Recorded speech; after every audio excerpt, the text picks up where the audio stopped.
It is time for another spine-tingling, action-packed, fun-filled episode of Disclosure. Today is a bullpen episode, and I think I say that it's fun-filled, not because the subject material is necessarily always fun. We deal with some pretty serious stuff, but I've got to tell you, it is fun to climb inside the bullpen treehouse, pull up the ladder, and hang out the sign that says, "No girls allowed." And I understand full well that saying, "No girls allowed" in this day and age, I understand that is politically unacceptable. And to those who are offended by "No girls allowed," I say, I don't care. No girls allowed in the bullpen treehouse. This is my show. This is for men. I do care, and I actually know, ladies, that you are listening, but we don't apologize for having men only in the studio today. So, guys, welcome to another episode of The Bullpen. Tell everybody who's here now that we've offended half the world. Who are the offensive men sitting in studio today? Palmer Halverson. Palmer. Alex Rodriguez. You don't want to give your last name because I'm offending the whole public. Alex Smith. Smith. Yeah, Smith. Yeah, and Kyle Warren. There you go. Now everybody knows who to throw under the bus. That's right. Later. No, it really is a show for men.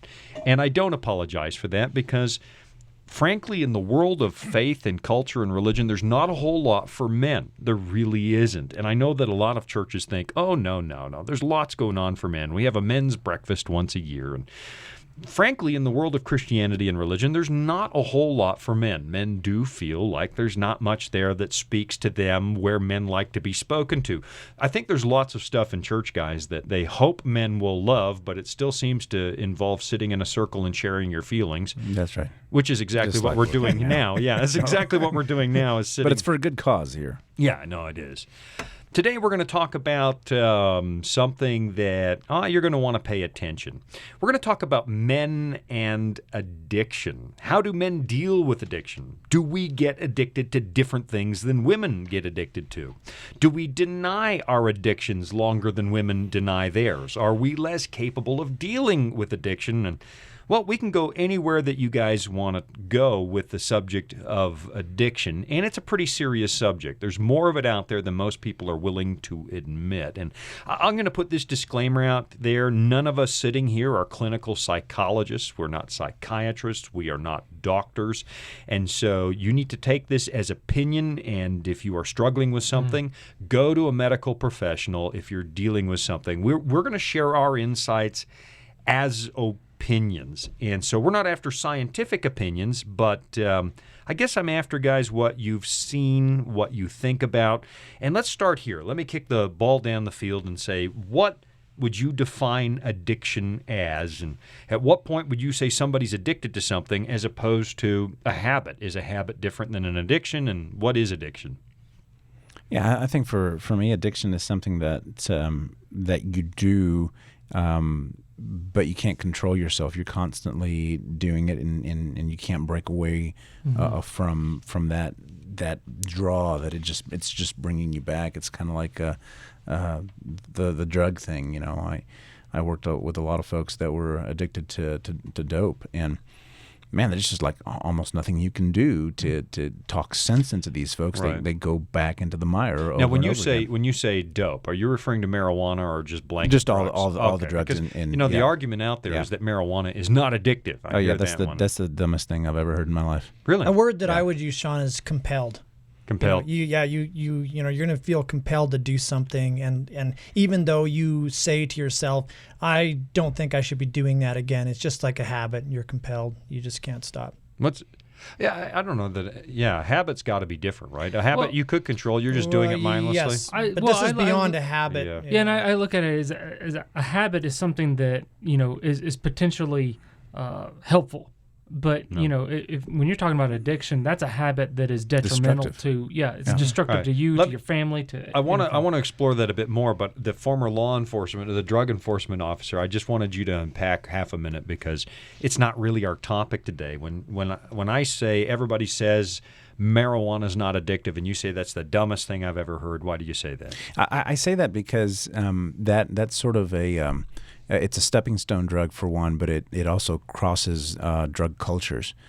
So typically you would deal with a guy that was on crack or someone that was on meth, and they stay generally in their areas of styles or types of drugs. So you got a crack guy, he's probably not going to be a meth guy, who's probably not going to be a heroin guy type thing. But when it comes to marijuana, it crosses all of those cultures. So your crack guy, he's a pot smoker. You just right across the board. It permeates everything, and it gets you into that cycle. And so we need to do a show on the legalization. We should do a dope show. A dope show. A dope show. I don't know, guys. This show's pretty dope. Yeah, a dope show is dope. I like to think they're all dope. They're all dope. Our shows are all dope. Come on. No, but I think there's a lot to it, and I sense that in today's society, it's not about the reasons that we say that we want to legalize this thing. Yeah. All right. Well, maybe we should do a show on that. Let's talk about now addiction and so on. And like I heard compelled and for me, I think there's also in an addiction, there's a payout. A habit may or may not have a habit has a payout. I get up at 4:30. I go have a shower. That's my habit. I'm not thinking about it. I brush my teeth, comb my hair, get in the car, and I'm going through a routine, but it's a beneficial routine. I guess the payout is that it organizes my life. But I think with addiction, there's a bigger payout, a subconscious one. You're like prodding yourself. I'm still alive. I'm still alive, and there's a dopamine hit. Yeah, Mm-hmm. it's that dopamine hit, and same thing with video games. Do the same thing to you. You're getting that quick payout. Right. When are you addicted? At what point because video games, I don't play a lot of video games because I date back far enough that Pong was what people had. It burned the picture into your TV screen. Mm-hmm. Yeah. Pong is what we had, and I played video games as a kid. I played, I guess Pac-Man. I'm really dating myself. Pac-Man and Space Invaders, but I don't know if that was ever an addiction. At one point is a problem. I think when it gets disruptive or destructive, I think is a good line. Okay. Well, but yeah, and I was thinking that through in my head, and I was thinking, well, yeah, when it's destructive like you said, but the thing is, you're addicted before then. Oh, sure, absolutely. And so the disruption is the outward symptom that you're seeing. It's hard to say because I think it's different for everybody. When is it addictive? It could be addictive the first time you do it. Well, there's definitely substances where, I mean, the stats on meth are like you do it once, you're going down that pathway. You're done. Yeah. Well, I think that addiction too carries with it a desire to go do that thing, and that's what you're dwelling on. That's what you think about. So when you walk away from it, you're thinking about what you're gonna do next, when you're gonna get your next hit. And I think for video games, it's that way as well. So you're strategizing in your mind. You're out here doing whatever it is that you're supposed to be doing, but in your mind you're thinking, "Man, I got to try. I think I can get through that level. I know I can do it." And it now permeates your life. This is who you are. I think there's also an element in an addiction. I think you can say, "Man, now I have a problem." If you feel compelled to do it and you actually hate it, you hate yourself for doing it, but you're going to do it anyway. Yeah. Yeah, and I think that's good because I don't see a lot of people play video games that are like, when they're down there, like, I hate myself a little more. But definitely alcohol and drugs, those types of things where, there's a large amount of guilt associated with that. You're being, estranged from your family. Those sorts of things are definitely. Do you think men tend to get addicted to different things than women do? I actually don't know the answer to this, but do you think so? I mean, this is all anecdotal here. We aren't psychiatrists, and I don't know if you guys dug up studies or not, but do men tend to get addicted to different things than women do? I would tend to agree with that because we've already talked about over numerous shows some differences between men and women. And the other thing I was going to mention, I like Kyle's point. You talked about, so what is addictive? I mean, because one of the things that maybe we should discuss is some addictions that I think are addictions are applauded in our society, right? Being, maybe working too hard being a workaholic, so to speak, gives a lot of payout and reward, and people may applaud you for being, very responsible and caring for your family. But then there are other addictions that are much deeper and darker that actually pull you much away from relationships and family and highly destructive. So there's a spectrum of addiction. Sure there is. But with women, I think, this is stereotypical, but women tend to be more relational. So I would say men, their addictions are probably maybe going to be pulling us in different directions than women are. I would agree with that. I think for me, it's probably not so much if there's a difference in addiction, in what they're getting addicted in. I would be curious to find out the reasons they're getting addicted. Well, yeah.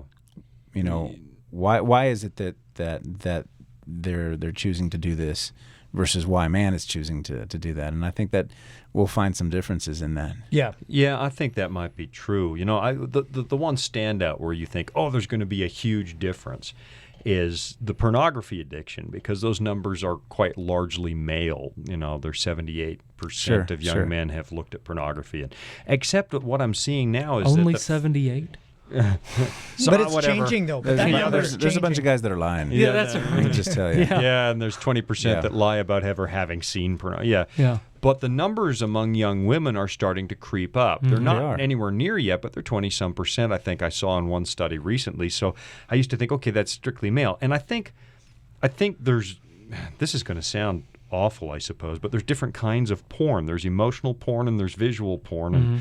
And guys are like visually attracted, and women, do I dare call all the cheap romance novels a female version of porn, because it's both basically relationship porn instead of just physicality? I don't know. In that comparison's definitely been made, and I think it's real. I think when you're talking about pornography, you're separating. In the real relationships, there's value there, but you're creating a false sense of whatever in that kind of an addiction. Where was I going with that? You're substituting real relationships with materials and substances. And I think that's another marker of addiction. You're walking away from relationships and connections into something else. And I think as society is getting more and more breakage in relationship, you're seeing more and more of this. Well, in pornography for men, you're not trying to get emotionally attached. No, that's the opposite. There's an end goal to what you're doing. We'll just leave that at that. For a woman, there's an end goal as well, but it's different. This is it does seem different. If you think about the novel concept, this is a relationship. This is emotional. They want to get into the whole the whole element of what's going on and immerse themselves in that environment, where which will take much longer than just a picture that you're watching. Yeah. I think that's the place where it's more obvious. I think there might be a little bit more going on. I think, and again, what I'm about to say, and we'll take a little break and then I'll say it. I think it's anecdotal. I don't have hard scientific evidence. I'm not a psychologist, but I think there might be a quantitative difference, and you guys have kind of said the same thing. We're going to take a little break. We're talking about men and addiction. You might want to get pen and paper, take advantage of this wonderful offer from the good people at the Voice of Prophecy, and then we'll be right back after this.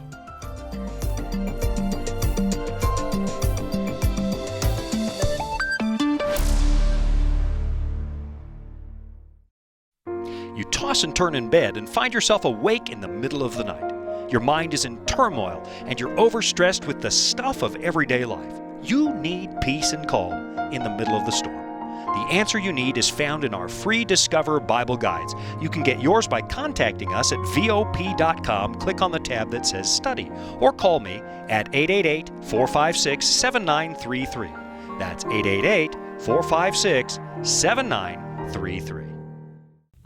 Retirement planning can be a stressful process, but it doesn't have to be. The friendly people at the Voice of Prophecy can walk you through the entire process and explain all of your options based on your specific needs. Whether you'd like to set up a trust for income or make a gift that will benefit your loved ones and change lives through the Voice of Prophecy, we're here to help. To learn more, call 1-800-348-5993.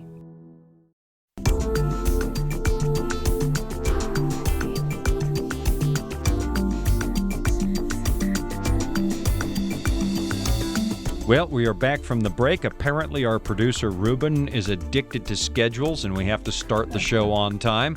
He's got an organizational addiction that he can't shake. We're talking about men and addictions, and this is a bullpen episode of Disclosure, and it seems, guys, we went straight for pornography. We went straight to porn. Yeah, and I guess that's the obvious one, and it's natural. The question was, do men get addicted to different things than women? And I'm not sure that's true across the broad spectrum, because if we get to alcohol and these things. Sure. Yeah. So let's talk about then what I've noticed here lately at the airport. And that's, folks waiting in line, right, waiting to board or waiting to get into a lounge or waiting to get wherever. So I'm sitting in a line here a couple of days ago, and I noticed that every single individual, there must have been 30 or 40, had their heads down and looking at their phone. Every single one of them. Mm. And so then I've been looking at that for the last 2 or 3 days. Did you pull your phone out and take a picture? Well, no, I should have. But what was interesting was I was going for my phone to do the very same thing when I noticed that, and I put my phone back in my pocket, and I thought, really, man, I just don't want to be like that. And so I've been probably like that, though. Standing in line, you're doing nothing for 5 minutes. You can check Twitter. Those of us who fly pretty regularly didn't notice that. I remember hearing Debbie talk about this. My wife, she actually had not traveled on an airplane for a while, and she crossed over from from no smartphone devices to smartphone devices, and she didn't fly for maybe 4 years or 3 years or whatever it was. She went to the airport, and she told me how shocking it was to see everybody staring at their devices, just like you say. But she, it was a cold transition for her. They drive me nuts, because if something interesting happens on that phone, they stop in the middle of the hallway in front of you. Oh, yeah. And then you run right into them. On my flight last night, I saw a newspaper for the first time in a long time. A real paper? A real paper. Made out of paper? Wow. Yeah. Get out. I didn't know they had those anymore. No. They used to give them out at the front of the plane. Yeah. Right? Now they give out iPads. No. But seriously, we're addicted to this god on this screen, on this phone. And what do you think is the addiction there? Because we were talking about there's got to be a payout. There's got to be, and there is a reward. I think they've done MRI studies, like functional MRI, and if you get a like on a post, your brain lights up the same way as if you got rewarded with sugar or caffeine or nicotine or whatever it is. And there is a dopamine hit. It feels good to get a like on a post. Hey, people like me. People like me. A lot of it, I think a lot of it does have to do with the terminology of a neural pathway in our brain. We want that dopamine hit, and whether it's wanting the information on an article or reading something political that we're interested in, or getting likes on posts, it's all the same thing. Yeah, it's instant, so it's available. Instant gratification. Yeah, I like getting a like on a post. I mean, you guys never like my but tweets. Twitter's changing the algorithm, though, right? They're changing it, so they're going to hide the likes. I don't have a Twitter account. Get out. So that's why you don't have a Twitter account. No. Well, that's why we go on Twitter to make fun of you all day long. We know you're not looking at it. That's okay. Yeah. I'm so happy about that. None of my business what you think of me. That's right. I've often wondered if control is a part of the equation and I know during the break, Kyle and I were disputing this a little bit, but I wonder if control isn't a piece of the issue. You feel, because they say that, for example, here I go straight back to porn, but they say for guys, a part of the porn thing is a feeling of power and control. And I don't know that that's certain, but I've often wondered, is part of an addiction the realization that you really aren't in control of very much in your life, but you're playing a video game, you get a hit, and like, wow, I just beat that level, and now I have this illusion of control. And I wonder sometimes if men are trying to dominate their environment, like the conqueror mentality, and women, I think, often are trying to control their own psyche, their own. I don't know. And I have no evidence for what I'm saying. It's just a thought that crosses my mind. Well, I've played video games in the past, and it's exciting just to be able to beat whatever I wanna be able to conquer there. But and in and of itself, what's wrong? I mean, if there's an element of self-mastery, that's not all bad. No, not at all. In fact, what's happened with me with video games that I've played, I think Desert Storm, there was some kind of invasion game, helicopter thing, and I played that for weeks until I finally got through the whole level. Once I got through it, I was done. Did you go into a bit of a hole when it was done? Like, oh man, now what? No. I just laid it down. I conquered it. It was done. Never played the thing again. And I think that's really the last video game that I actually played. But I've always done that to any video game that I've played. Once I conquer it all, I've mastered it. You're done. You couldn't take me type. You don't go into like the. Now, I don't have to go buy another one. They don't go into the show hole. I wonder, people binge on TV shows. They'll watch an entire season in a day, and they'll stay up all night to get through that season, and then they go into a depression when it's over because all those they're fictitious characters. They just became your family over the last 2 days, and now they're dead. I think we touched on something, though, that is interesting, worth talking about, and that is, and I did some research for the show. I was reading Psychology Today, but there were some notes in there that which is interesting. Only about 10% of people that try some of these substances that we would call addictive, say alcohol and some of these things, get addicted. Not everybody does. And the data points back to that. I think Kyle may have alluded to it earlier, but the people who tend to get addicted are people who actually have more broken relationships and issues in the past. And so you might have more propensity to be addicted. Not everybody gets addicted to stuff. Some people try something once and say, oh, that's okay. And they might do it a few times, but it's not going to get to that stage where they're really compelled to do it and it goes to dark places. I think I agree with that, but I think there's also a genetic aspect to it. Oh, sure. Absolutely. Yeah, there is. Absolutely. And so, a lot of people in my family and extended family are alcoholics, and it's weird. There is an alcoholism gene, to speak. I mean, there's a lot in some of my wings of the family. There's piles of alcoholism, and it seems to be the alcoholics, the children of alcoholics, while they have emotional problems as well that might lead to drinking, but also seem to have a genetic weakness for it. Right. Yeah. And so it's one of those things like when you try it, boom, it turns something on that wasn't on before, and now you can't turn it off. I knew kids in college that tried their first drink, and that was it. It was one party, a couple of beer, and they're off to the races. They can't stop. They can't stop. And that's what's weird to me. It's this driving compulsion, like Palmer was talking about. And to me, I'm just sitting there going, how do you control that? How can you get fixed? Or go back? But that's an interesting drive. The driving compulsion, that statement itself. I think of Alberto, who drives trucks for us and used to work at the warehouse. And love that guy. Man, if there's anybody that has a driving compulsion to be healthy and fit, it is that dude. I mean, I know. And it puts all of us to shame. To shame. He's the oldest man in the bunch. And I look at him and I'm thinking, what drives you? What makes you get out there? Doesn't matter what kind of weather it is, and just beat the pavement out there, or get on a bicycle and want to climb that hill over and 100-mile ride. Yeah, it blows my mind. He does 100-mile rides. Oh yeah, he does long on like a Sunday. Rides. Yeah. Wow. There is something though. I used to go. This is before I was a Christian. And used to go to the casino, and it wasn't an issue for me. I'd sit and play cards. I'd sit and play roulette. It wasn't an issue for me. And then I invited one of my friends one time. You ever been to the casino? No, I've never been. And we got down there, and he played a couple of rounds of roulette and lost his money. I said, oh, let's go. And he turned to me, and he grabbed my lapel, and he said, do you have any more cash? I said, wow. No, I don't. He said, let's go hit up a bank hit up a bank. That sounds awful. Let's go rob a bank. No. Are the banks still open? Because it was earlier in the day. Are the banks still open? I got to get more money. And there was something in his eyes. He'd never done it before. He'd done it for about 20 minutes, and he couldn't let go of it. Wow, man. And it's like you've uncaged this animal in your brain, and it's like it took him a long time to get over that. And then I felt bad. Oh yeah, it wasn't an issue for me. I could go in there and lose $2.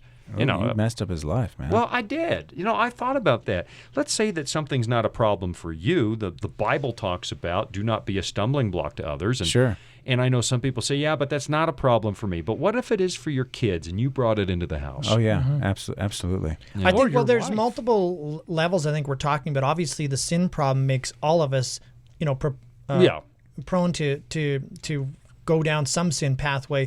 But then I think what Kyle said is accurate. There's what's in your DNA, what's in your system, your family of origin. And then there's, again, I still think that there's this, relational, emotional component that might drive you certain directions. Well, let me ask this question. Is it possible Is it possible that this driving compulsion that we were talking about, this almost this addictive type gene or whatever it is it possible that's God designed for certain good things, like Alberto staying in top shape, but sin and our driving desire to do evil takes that and bends it in such a way that it adulterates it. You know what I've found interesting, and again, only anecdotal evidence, I haven't studied this completely, but if you take a look back in the Old Testament and you look at the times that Israel got into idolatry, or you just look at the pagan cultures that were into idolatry, there's always something that goes hand in hand with it: temple prostitutes. Mm-hmm. And so I'm thinking, is there a link here between idolatry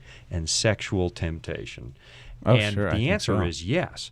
One of them, say we're back, well, I just brought us right back to porn. Here we go again. That's right back to porn. What is pornography? Pornography gives me the illusion of a relationship. Here's this gal that they put on a camera. In my day, she had a staple in her navel. There was no internet, And she's looking into your eyes, and I'll be your girlfriend, sailor. There's that look. And so you get to have the trappings of a relationship without any of the commitment, without any of the responsibility, without any accountability whatsoever. And I think the same thing was true in idolatry. Here is a God, I'll assuage my guilt, I will offer a sacrifice to this idol, handle my guilt problem, on we go with life, no accountability, no relationship. Mm-hmm. I think they're related for a reason. I think that's very interconnected, Yeah. So, guys, do you think men handle addiction differently than women do? I mean, does it affect us differently than women? Do we feel more shame, less shame than women? I think we're less willing to go get help. Well, I think one of the things, I think exactly. I think one of the tendencies of men in general is to be more isolated. Mm-hmm. We want to do things. We're task oriented. We're less relational oriented. Stereotyping here, but we're more isolated. And in that case, we pull away from. No, it's the same thing about men asking for directions. No, I'm going to take care of this myself. I'm going to solve this problem. I'm going to, do this kind of a thing. And so, we don't want help. I don't even pull out Google Maps until I'm lost. Yeah. and I think it's then you easy. Quietly do that. I'm going to go use the restroom, and you're looking. It's easy for men to become isolated. That's the easy thing for us to do. Yes. Because speaking for myself, I don't want to sit down and talk about my feelings. No. That's not something I want to do. It's a lot easier for me to Why, just though? withdraw. What are you afraid will happen if you sit down and talk about your feelings? Why do you hate that? I know we're about to take a break, but...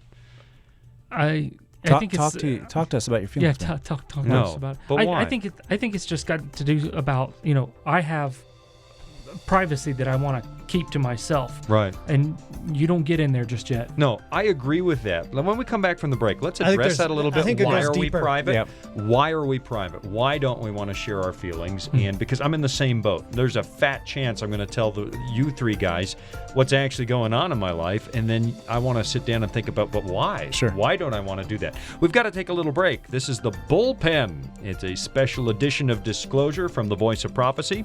We're about to share a bunch of great stuff with you. You're going to want to pay attention to these offers, and we'll be right back.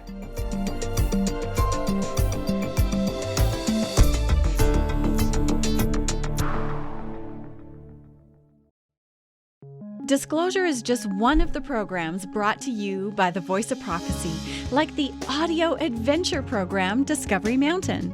Discovery Mountain is a weekly Bible-based program for kids of all ages and backgrounds. Your family will enjoy faith-building stories with Jake Donovan, Mr. Simon, and others in this small mountain town. Each summer, campers visit Discovery Mountain, where they sing songs, learn about God, and reenact a Bible story with the help of drama teachers Miss Wendy and Miss Tamra. With 24 full episodes every year and programming every week, your family will have something uplifting to listen to every week.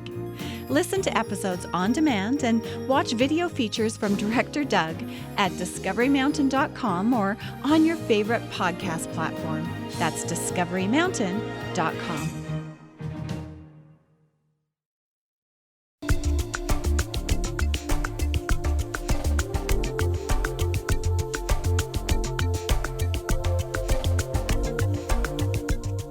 And we are back from the break, and we asked a very uncomfortable question right before the break, and I think, Kyle, you were on the hot seat. I don't know. We were talking about the fact that men, we're asking the question, are there differences between the way that men and women handle their addictions?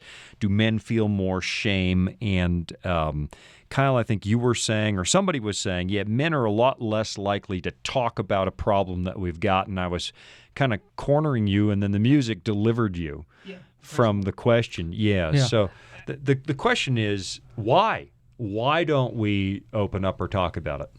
Well, and I think that men look at that and they go, oh, that's, talking about your feelings, that's for the women. And, whether that's right or not, who knows? But I think it's much easier for men to withdraw from difficult situations where you have to dig deep and go through those things and work through those things, when I could just go drinking, and then it'll kind of magically be better when I get home somehow. Right. I think that part of it, maybe deep in our psychology, is that men don't want to be weak. We want to be strong. We want to be powerful. We want to be strong. To talk about flaws that we have is to be weak, and so. Yeah, we don't want to be that person. But it's interesting. I know men that like to talk about their feelings, and that's weird to me, because if like when we I'd agree with that. Well, when we get around, it's like that's not the first thing that we want to do. We'll talk about everything else but that. But at some point that will come up, or those things come out. Well, except a for bit. Some feelings, anger's fine. Yeah. Yeah, that really made me mad. Yeah, it's okay to be mad. Right, that's manly because it's aggression. My mind. Yeah, it's aggression. Right, but to sit down and talk about how I'm feeling, I don't even know how I'm feeling. I mean, sometimes I feel like I don't have the tools to talk intelligently about how I'm actually feeling. Right. And everybody's wife listening to the show now is like, you just, wow, a breakthrough for Kyle, right? Yeah, and finally. This is that's what my wife is doing. A few more sessions, Kyle, and you'll be doing good. Yeah, see, and here we are making fun of you. and that's why you don't share your feelings. Well, and the thing is, though, in this setting, all right. I feel comfortable around you guys, but when you meet somebody else and they just go straight to talking about their feelings, don't. No, that's a red flag. See you right later. There. Well, here's the thing for me. I think there's two main things. One very powerful one I think you mentioned, Kyle, and that is the fact that I want to be my own fixer. I want to fix my problems. There should not be anything, and at least this is for me. There should not be anything in my life that I can't take care of. And so when I'm reaching out to you to help me with something, that kills my pride. It's weakness. That is so incredibly weak of me. I should be able to handle this myself. And I'm not sure that's all bad. There are going to be psychologists writing us after this show. I don't know that that's all bad, because I'm not sure the opposite is what we want from young men, and we're seeing the opposite take place. You want to teach a young man to be self-sufficient, and every little boy dreams of being somebody's hero. You want to be a hero, and I want to do all those things. So I don't want to culture that completely out of the male half of the species. Sure. But at the same time, you watch groups of animals, they'll take out the weak one. And I think there's a latent fear in men. If I admit I'm weak, the tribe's going to kill me. And that brings me to the second point, in that the fact that there are consequences to certain addictions, and we don't want to deal with those consequences either in your family life or in your society or in your job place, and so it's much easier to say, man, I can do this, I can handle this, I can take care of this problem, and it won't ever be a problem. Yeah, but let's say you do have an addiction. You have an alcoholic addiction or something like that, and you recognize that, but you still don't want to deal with it. What are the steps that people should be taking? Because you're destroying families and marriages and children and just name it. Your people's livelihoods are getting destroyed over these things, and somehow. It's okay because I don't want to talk about it. Those two things don't go together. Well, I think when we talked about strength and weakness. I think one of the weaknesses of men is not seeking help. So, I mean, to be strong is to admit when you're in something over your head and to ask for help. That's takes some real strength, especially in this area. Like what you were talking about, Alex, a moment ago, is that, you may think you can handle it yourself, but if you truly can't, then it's actually strength to say, okay, I need to get some outside help. And yet, here's one of the things that I've noticed, because I travel so much. I will get to, churches have camp meetings and events, and I come in from out of town, and guys will come to me and tell me what they're struggling with. And it's the whole gamut. I'm struggling with pornography. I'm struggling with alcohol. And they'll tell me, and I'm thinking, you're telling me because I'm getting on a plane tomorrow and I'm leaving town, and I can never turn this around and use it against you. It's those consequences that Alex was talking about. I don't know. I think at some point, too, you're elevated in their mind to be like this guru that maybe you have the answers that they're looking for. Yeah, except that I've had some of them tell me, I can't say this at church. I have nobody to talk to, and I'm thinking, I think I know why.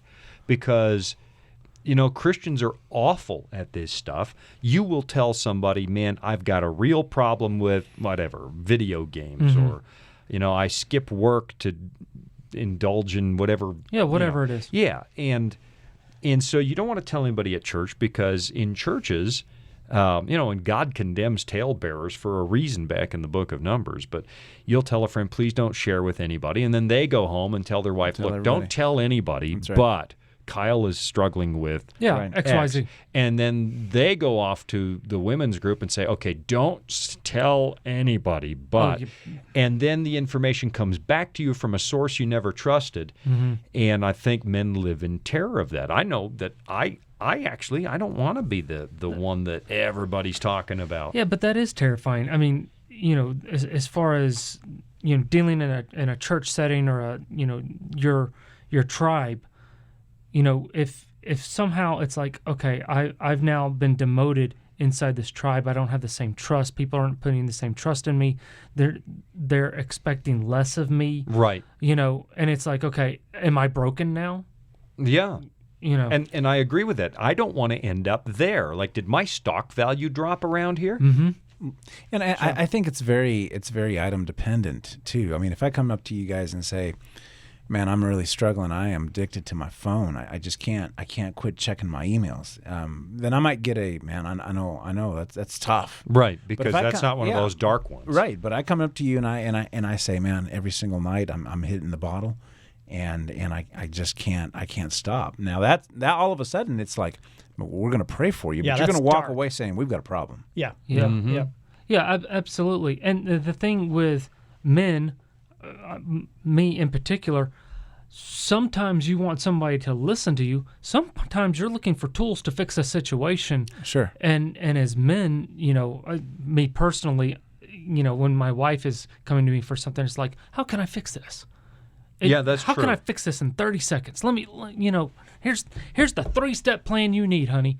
And she just wants an ear. And that's not what they want. That's not what they want. But sometimes men need to be heard. But then sometimes they're like, give me the 3-step plan. You laughed, Alex. Doesn't your wife want you to fix it? I am laughing. No, I'm laughing because my wife will share a problem, and I'm that way. I'm like, pull out the here's solution. What you got to do, and then she's upset because I gave her the solution. And I'm like, don't ask me if you don't want me to fix it. I mean, why did you ask me in the first place? I think Honey, that's what I'm here for. I caught all of us sharing our feelings just now. Yeah, about our personal lives. Not true at all. Not true. Not true.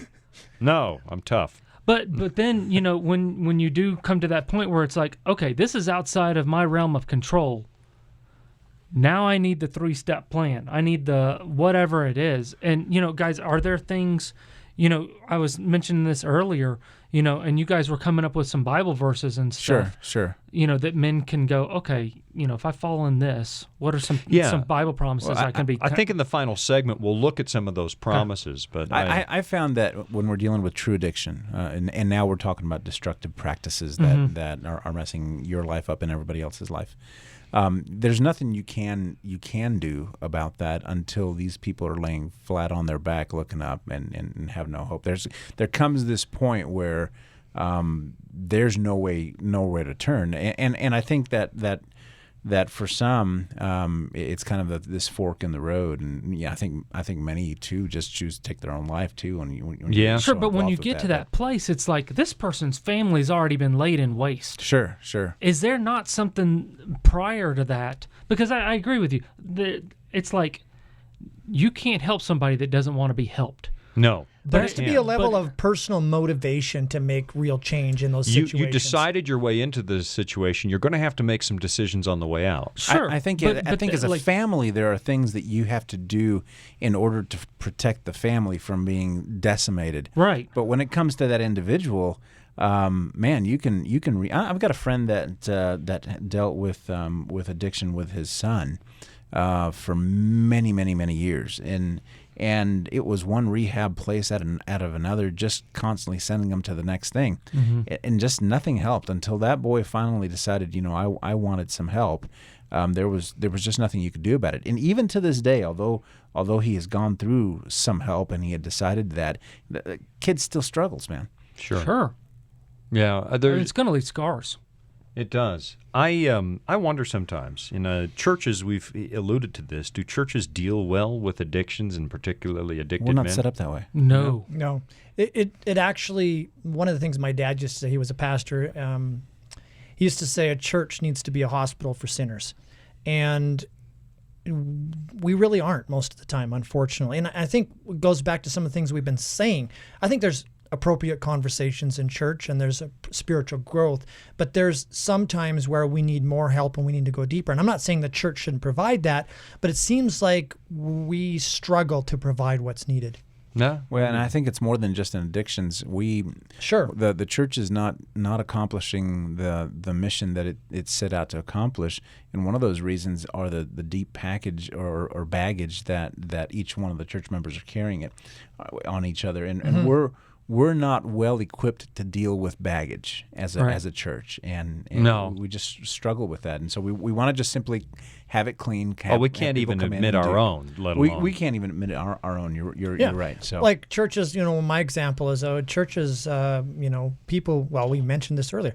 Churches, people will gossip and talk about stuff, which is a massive sin, and then we'll talk about other things that are also deep sins, maybe less consequences, but we don't. They're taboo. Gossip, frankly, I think is an addiction. There are people who Oh, absolutely. I know people who will call me. What have you heard about? I don't know. Yeah. I'm not. And they got to have something to chew on, and it's one of the addictions, I think, and it's one of the things that makes for a dysfunctional church family.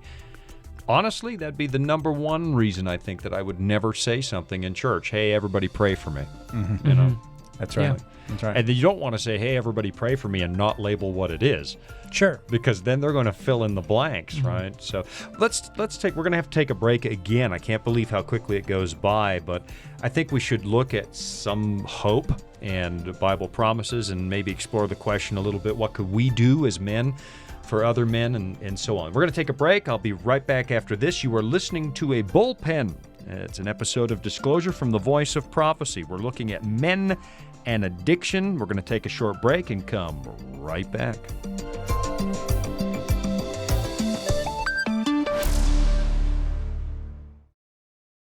All around us, the world is changing. Homes are being lost, lives are being threatened, and some people are asking the question, does God even care about me?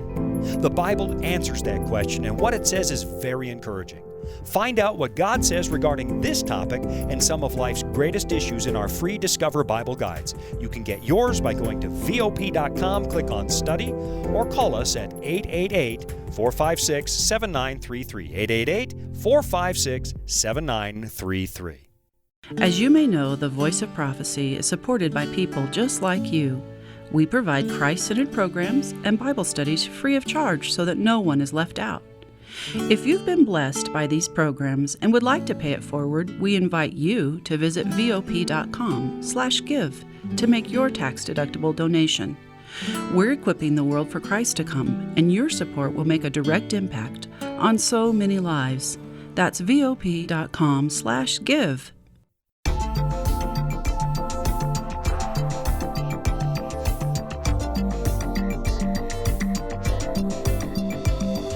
It almost seems like we're addicted to breaks on this show. And conversation gets clipping along, and you know how hard it is to get a bunch of men talking. about their feelings. And then it was time for another break. We're talking about men and addiction, and we were sort of immersed in the question, do churches deal well with this? And I think I want to ask that again, particularly from a male perspective.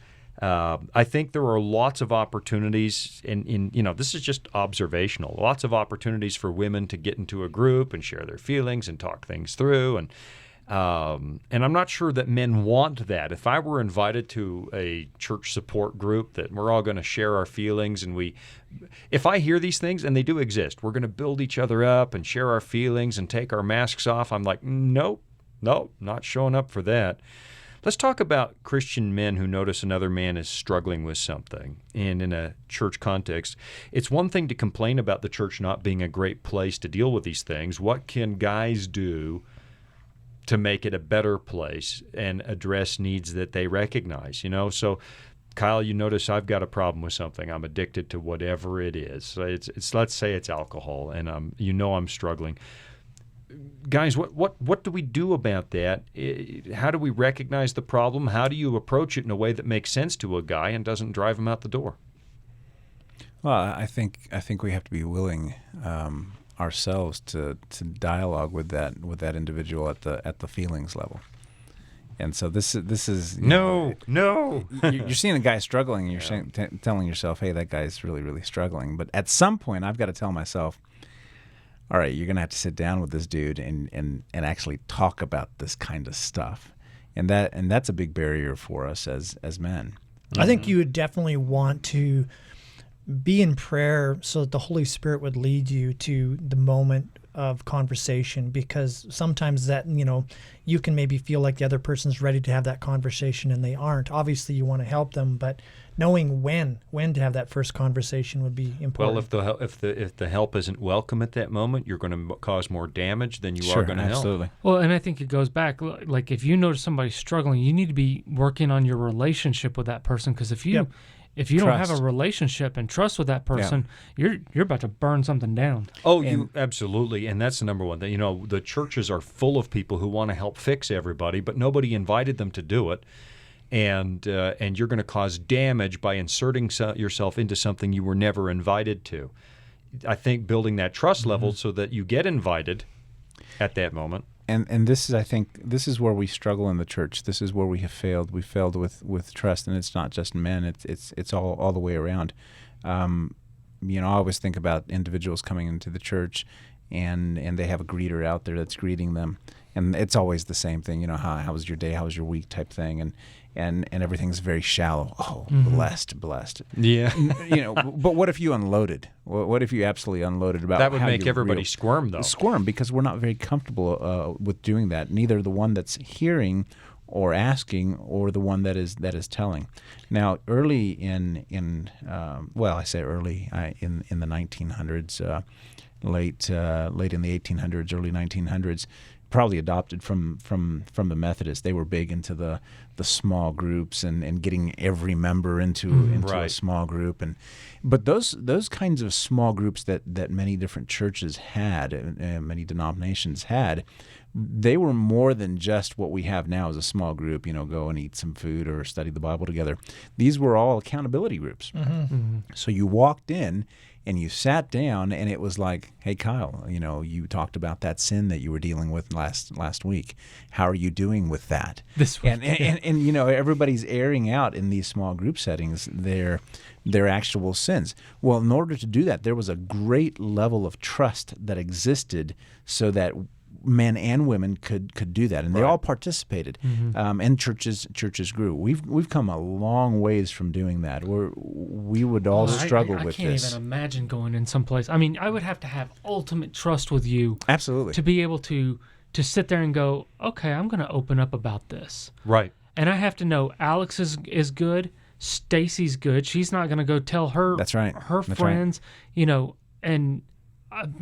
I don't trust any of you guys like that.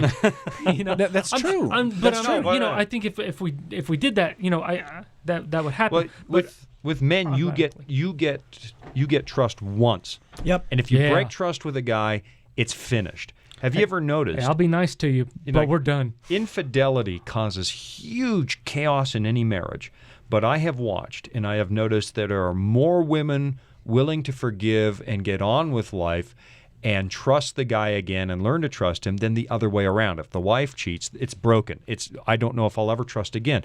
And with guys going into an accountability group like you're describing, if trust is broken once, he's never coming back. He's gone. I would say a healthy church, and we're praying obviously that all of our churches are healthy, but a healthy church has members who have deep relationships with each other, and it could be in a small group or not, but I think we need spiritual mentorship in our life. We need close relationships, and if the church doesn't have a lot of those going on between their members, there's some challenges. I think the conversation that we're talking about is not a corporate conversation in a church, right? These are conversations that are happening between individuals. And so I think that for a best spiritual case, we need to be in a relationship where we can mentor and we can work with each other in these capacities.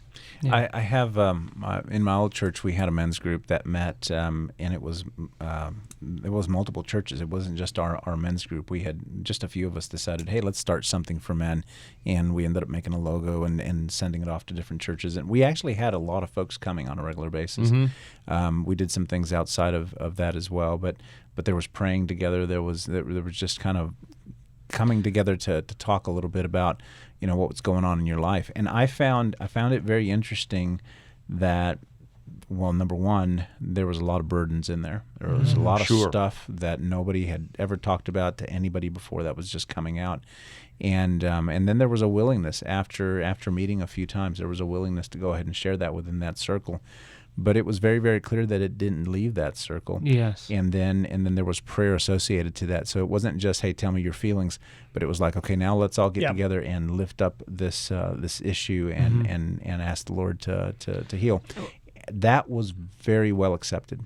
I think part of our issue is intentionality in the church. Sure. Mm-hmm. We aren't intentional enough to set up systems that will provide. Well, also male-oriented systems, because sometimes what they plan for men looks like women designed it. That's right. And no offense, ladies, but that's not what we're looking for. We don't think like you. We don't share our feelings like you. We don't operate on the same plane at all. And if it looks like it's just a mirror image of a women's support group, we're gone. Mm-hmm. We talked about this in actually a previous bullpen, and that is men build trust by doing activities together. Mm-hmm. If we're doing activities and things and projects, we're building relationships.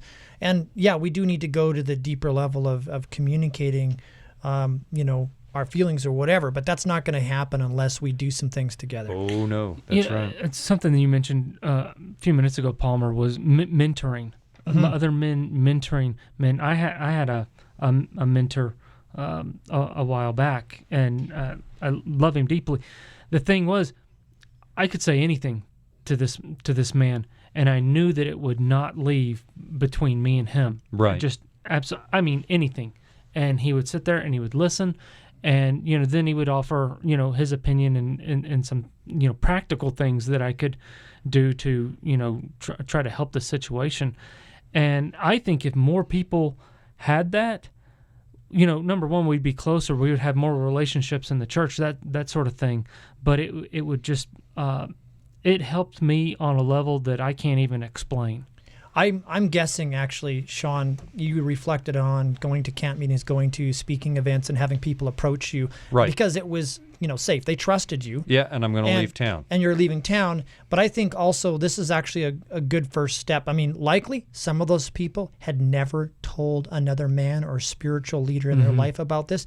And that actually probably popped a bubble that is leading to healing. It was the first step for them to acknowledge and admit that they had a serious issue, and approaching you is probably a very healthy thing for them to do. You know what's interesting? You talk about keeping things to yourself. I had somebody bring up something years ago and said, "Would you pray for me?" And I said, "Yeah, absolutely, I'll pray for you." And it wasn't a big, serious thing. It wouldn't have humiliated this guy. But I said, "Do you mind if I ask my wife to join me praying for you?" Because it wasn't a big deal. We're not talking porn or alcohol or anything like that. It was something relatively minor that wouldn't be embarrassing. And he said, "Well, I always kind of assume that you always just tell her." I said, No, I don't. Unless you tell me to tell her, I tell nobody what you tell me. And that underlines that again, that fear. Where else is this going to go? I had a pastor once tell me, everything you tell me, I tell my wife. She knows everything. Yeah. And I thought, well, then you're not one that I can talk to. Right. No, you didn't give permission for that. That's right. And permission is a huge word for guys. Like, if I don't give you permission to talk to me, if I didn't invite you into my problem and I didn't give you permission to talk about it, don't. Yeah, because your relationship isn't with that person's spouse, it's with them. That's right. You've developed that trust with them one-on-one. And so I think, Kyle, you were talking about what are these steps. I think the step for us is to build those relationships and build those trust environments where now we can actually get to the core.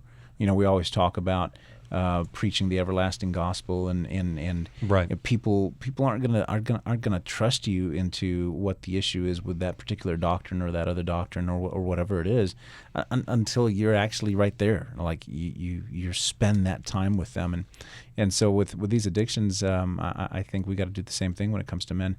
We sit down with them, and they know that they can trust us. They know that it's not going to go anywhere, and that we really do care about trying to help them solve it. And I think at that point, men are going to open up. Yeah, I think for those who are struggling with something, I mean, seeking help is going to be really important. I think we've established that you're not going to be able to deal with this yourself, right? You're going to have to seek help. And the other thing that I would say is that there's probably some tools are better than others, but there are definitely some tools out there. Yeah. There's some programs, some tools, but I think building relationships is important. I was reading Psychology Today. I was reading an article, and I alluded to that earlier, that actually there was a line in there. Robert Weiss wrote an article in 2015, and he was quoting Johann Hari, and he said that the opposite of addiction is not sobriety, it's a connection. And I think there's a lot of brokenness. And I think so if people are seeking connection and relationships, especially healthy spiritual relationships, you're going to find help. But when you isolate and you remove yourself from that help, you're going to just go deeper into your addiction. And I don't want to be judged either. I want someone that I can talk to that won't judge me. Oh, sure. Says, You don't want them to set themselves up as That's your right. pedagogue. Yeah, we live in a world of sin. I completely understand. Let's pray about this thing, man. Yeah. And leave it at that. Yeah, I would agree with that. We were going to talk about some Bible promises, and my goodness, we're down to like 90 seconds. We'll have to do another show because we do a public event. Alex, you and I are out there often together, and we run a class on addictions, That's and I'm right. always blown away by how many people show up because no one's ever offered them any help. That's right. And here's what I want to say, and we'll have to do an episode on it. The big principle for me, and before I was a Christian, I used to smoke a pack a day, drink 4 pots of coffee, and I drank a lot of beer. And trying to quit was one thing. 1 Corinthians 15:57. Thanks be to God who gives us the victory. Amen. God's in your quarter, guys. He wants you to beat this thing, and you can walk away. Self-willpower, that's not working. Lean on God. We'll have to do a show that deals with that, and because we apparently were addicted to talking, and we filled up the entire time slot. I want to thank you guys for coming in, and when we go off the air, you can quietly tell me what all of your addictions are, and I'll make a list here and put them up on Twitter so everyone out there can start. Yeah. Kyle, you can start. Yep. You can start, and we'll put them on Twitter so everybody can pray for you. That's right. Good luck. It's the power of prayer. You've been... Ladies, if you're listening, remember men aren't wired like you, and they need the space, and you got to have permission to talk to a guy about some of this stuff, and that's why friendship comes first. Thanks for listening. This is Shawn Boonstra. You've been listening to a Bullpen episode of Disclosure. Until next time, God bless.